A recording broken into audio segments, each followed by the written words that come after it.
So I have a little project I'm going to start working on, and just a little table runner. I'll show you guys how I'm going to quilt this, and I think it'll be interesting. Because a lot of times we don't have ideas on what we're going to do with a certain thing, and this one is kind of one of those things. And she's actually a Longarmer, but she entrusted this little tiny table runner for me to quilt. And so I'm just marking it because I'm going to do a crosshatch in the center, and I have some lines here, and I'm going to run a border around here and a border here. And I have bought a pattern to put on the border. Now, originally when I had tried to design this on the computer, I thought these were going to be wider and maybe 4 inches, but I couldn't get that much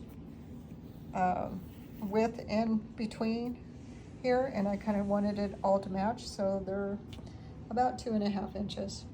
So it's a little pumpkin motif that's going to go around the edge, and I think it'll look really cute. So not going to be a ton of custom quilting, it's just a little tiny table runner. So here's the table runner, and you probably saw it already. Oh, well, dang it. I loaded it wrong.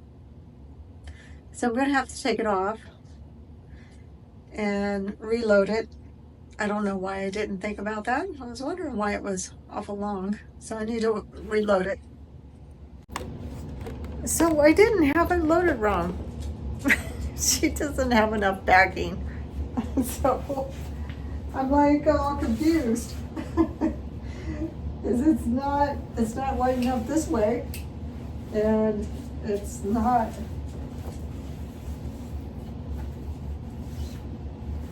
wide enough this way, because the table runner is the width of fabric.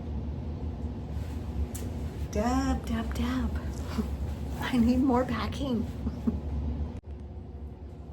So I'm back attempting to put on the backing for my friend Deb's quilt, and I had to piece the back so I could have more backing. And this is what it looks like, Deb. This is what I did. I had these 10-inch squares that were the same color as her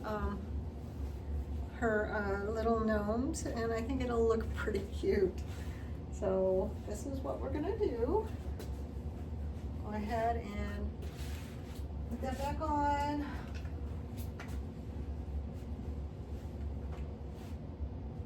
Sometimes these things happen. You think you've got enough backing and you don't. So you're ready to go. My friend Margaret was here, and she left me some quilts to quilt also. And she's trying to get me to enter some of my YouTube video quilts into the quilt show. And so we'll see.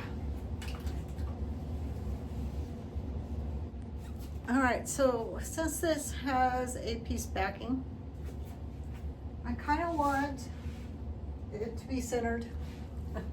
We'll see if I can actually do that. It's easier said than done. Ooh, dropping stuff. So I have a piece of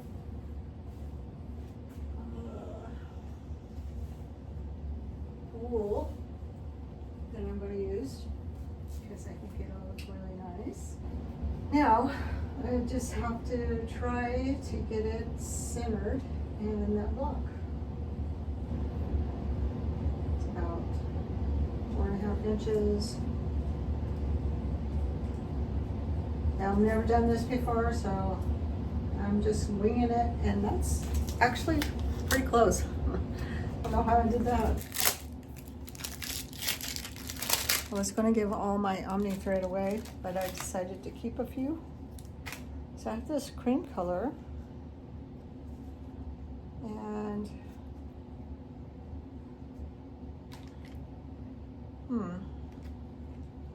I think it would look fine. And then I have this, what color is this? beige, which that's beige. I'm thinking the beige. Beige it is. So my new glasses broke and I'm gonna have to take them back. So I had to wear these old scratch up ones. So I'm getting ready to baste down this quilt.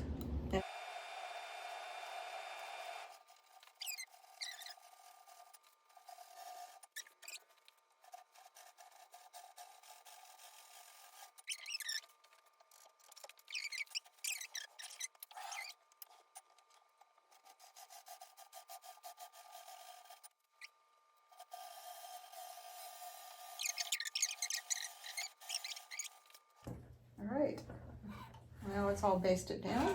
We can actually start the quilting now. And this is going to be a very simple quilt to do. First thing I'm going to do is I'm going to do the squares. And then I'll do the outer borders. You can probably see my marks a little bit. I'm going to do this outer border because I'm going to do that with the machine. And I am also going to draw these lines around where I'm going to do my cross hatching with the machine. And then the rest of it I'll do by hand, except for this. What I'm going to do in the pumpkins, I'll probably use the computer for that.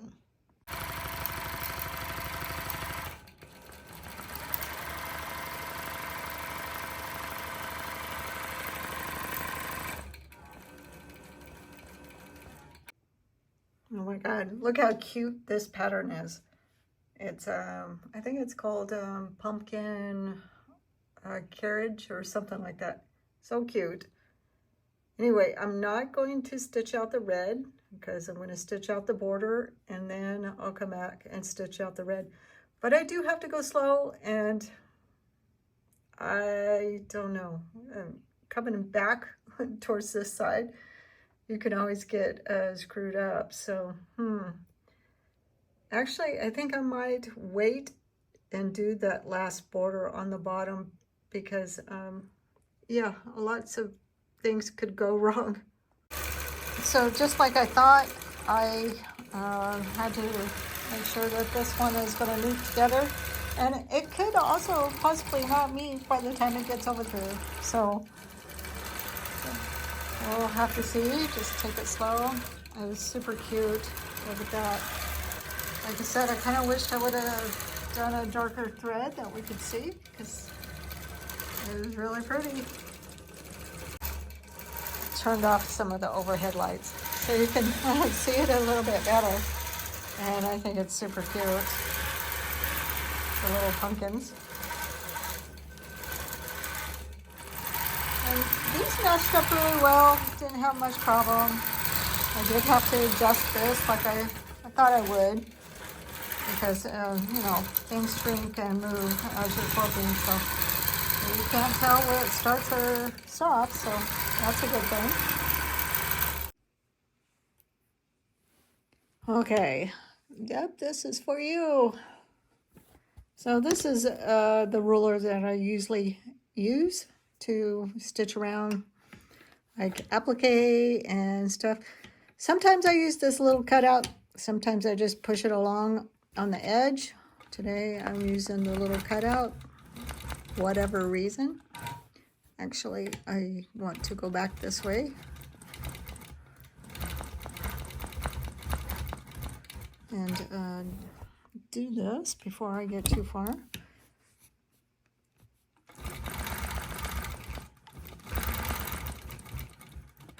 And then I'm going to come back around and do around this applique. So yeah, I go pretty slow most of the time.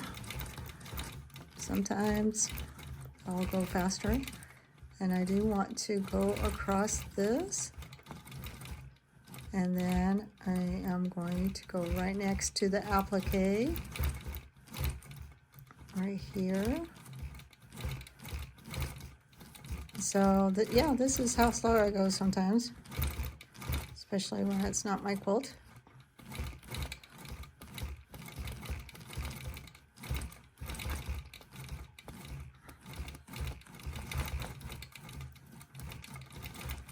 And then I'll just come back right there, and I think I want to, I still have a bunch of this cross stitching to do, but I think I want to come down and stitch between this.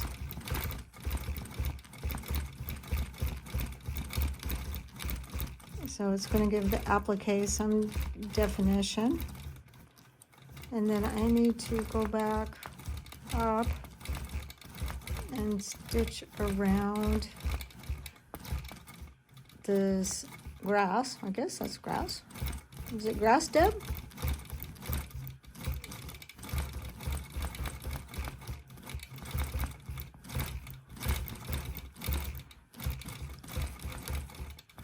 My eyes get tired sometimes trying to do this.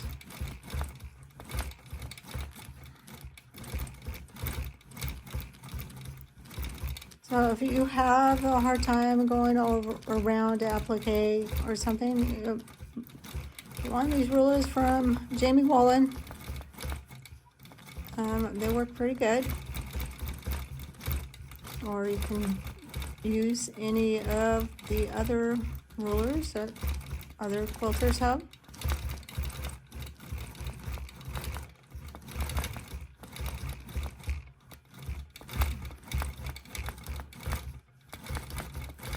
Sometimes the machine gets these little quirks when you're going too slow, and it wants to go this way or this way, and you can't really control what it's doing.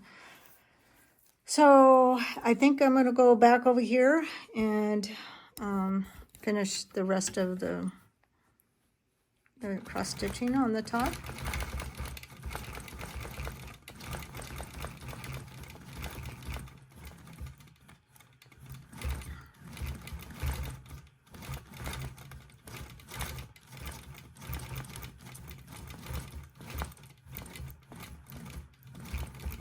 Now, I don't want to go over that again, so I'm going to go around and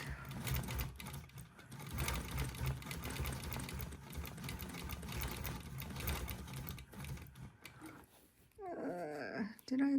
Yes. It's hard to tell sometimes if I actually went over something or not. So just going to go back to this line and then start doing the cross stitching from here. And I'm probably going to turn the camera off because it's like really in my way and I don't want to mess this up, but just wanted to give you a little peek of how I go around the applique. Okay, this is kind of low lighting. I have to turn off all the lights so you could actually see the quilting. And this is how it's looking. I think it's looking really good. I got the center down. I just have to do this one spot down here and I'll be done with the quilt. And well, I have to put some little lines in the pumpkin, but that's it. I'm finished with all the cross hatching. I just finished this side. It's still a little bit wet. And I think I'm going to take this 12 weight thread I have, and I am going to go around this border to give it some definition, because she says she's going to put it in the show, and I think from like here you don't see anything. It looks kind of plain, and even though the quilting looks good close up, it's not gonna show very much far away. I thought it would be cute if you put a bunch of crystals in all of these little intersections. Deb, you know how much I like crystals. I don't know if I have enough crystals though. trying to think of other ways to make it pop so that when you see it on. The problem with the small panels at the quilt show is they kind of get lost, and the beauty of them doesn't actually do it justice unless they're right there at eye level. So, I don't know. See, now you're making me all worried about it being in the show, but it'll be fine. I'm going to put this 12 weight thread on it. I think it'll look good. It'll be just a little border of the 12 weight thread, and then I need to do the pumpkins real quick. I have these 2 threads I think I'm going to use. This is Glide, this is Isocord. For those, the yellow, this one's kind of like in between. I'll probably use this one and this one on the batiks, and on this one, and then the yellow on that. So I'll have to change threads a couple of times, but it'll be fun. So I'm finished with most of the quilt. I just have to do some little stuff in the pumpkins, and I'm going to use my computer to do that so it gets a nice curve, and I don't have to do it manually, which is really not that hard, but I just don't feel like it. I'm a little nervous because I'm going to keep the same thread that I have on the back and then just change the thread on the front. And I did a little test over here. See if it works.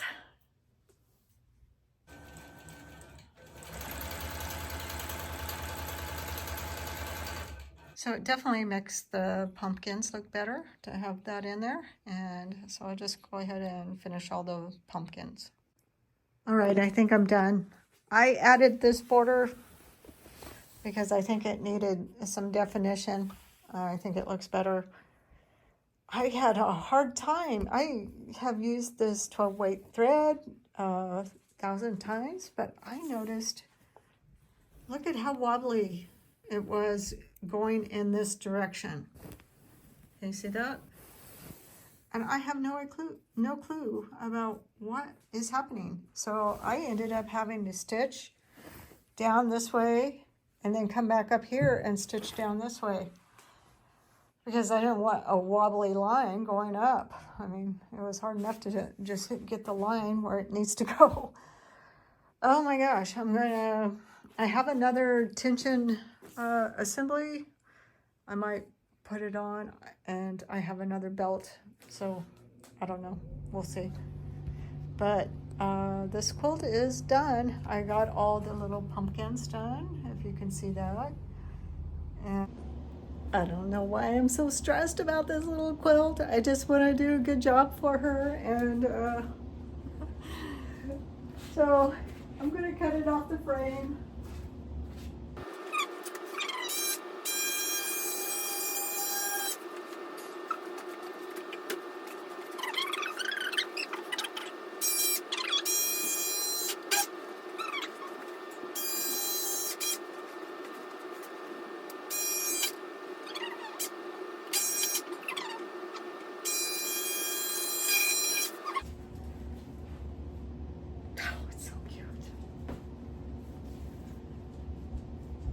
So this is what it looks like, and I think it looks really good, and the back looks really cute too.